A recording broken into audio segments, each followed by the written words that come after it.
You blame the person, but go back to the job posting and you'll find the real crime scene. A fuzzy list of duties with no definition of success. A hire can't hit a target you never drew. I'm Magdalena Madrigal, hiring specialist here at Legal Staff Now. We've helped over 500 law firms build the team behind their growth. We're an Inc. 5000 fastest growing company, and our work's been featured in Bloomberg Law.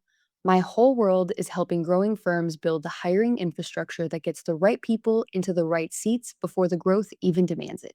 Here's the pattern: you post a role, hire someone who seemed to fit, and 3 months in, they're either gone or underperforming. You think it's a bad hire, but the hire was never the problem. It's actually the job description that you posted on LinkedIn or Indeed, not the person sitting in the seat. You write that their job is about managing case files and coordinating with clients, but those are tasks, not targets. A hire can do those tasks badly, but still check the box. You never said what winning in that seat actually looks like, so the person in the role doesn't know when they're winning, and neither do you. If the job description doesn't name the outcomes it owns, you have no way to tell if someone's crushing it or just showing up. A huge share of turnover happens in the very first weeks on the job, and most of it comes down to the poor fit or unclear expectations. Both get decided before the person even starts and how you defined the role, or else you're stuck with the person who doesn't know the clear expectations of their job. And neither did you. Both sides are guessing, and that's not a hiring failure. That's a definition failure. And role clarity is one of the strongest levers you have on whether someone stays. People stick when they know exactly what winning looks like and how it's measured. Ambiguity is what quietly drives them out. When someone knows exactly what winning looks like and how you'll measure it, they will stick around. They know if they're doing well, and most importantly, you'll know if they're doing well.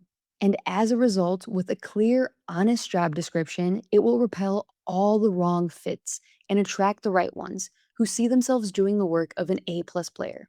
If you're honest about what the role demands and what success means, the people who can't or won't do it won't apply. You get fewer applications and better fit. This is way better than just hundreds of applicants who just want a job. Instead, your pool is now lower, but you have a stronger pool of candidates. So stop writing job descriptions and start writing role scorecards. They're simpler than you think. You don't want to focus on the tasks. You want to focus on the mission. Why does this role exist? What does it solve or protect or move forward for the firm? Not manage case files. That's a task. The mission is to own case momentum, keep every case moving forward, flag blockers, and keep clients updated. What handful of things does this role own producing? What's it accountable for? For example, you can write, no case sits idle for more than 5 days, client contacts have to happen weekly, and files are always court ready. You're not fishing for generic case management experience. You're asking, can this person stay organized when 15 things pull them at once? Let me show you how the whole thing is built out from start to finish for the role most firms get wrong: the case manager. This is a scorecard you could literally post tomorrow. Top of the scorecard, the mission in one line: own the momentum of every case from sign up to settlement. Keep files moving, keep clients informed, and make sure nothing stalls. That single sentence already tells the right person what they're actually signing up for. Then the outcomes it owns, and each one is measurable. No file goes untouched for more than 5 business days. Every client hears from us at least once a week. Records and bills get requested within a day or two of a new provider, and demands go out within a set window of the file being complete. Now you have a scoreboard. Winning isn't seemed busy. It's cases moving, it's clients who stop calling to ask what's happening because they're already in the know, and it's demands going out on time. You can see it, and so can they. Then the traits that actually predict winning here: not just 3 years of experience. You want candidates with 1, relentless follow through, 2, the discipline to chase an adjuster or a doctor's office 5 times and never drop it, 3, calm and clear with a scared client. And for our client base, 4, real bilingual fluency. That's who wins this seat. Compare that to the usual posting. Case manager needed, manage caseload, communicate with clients, 2 years experience.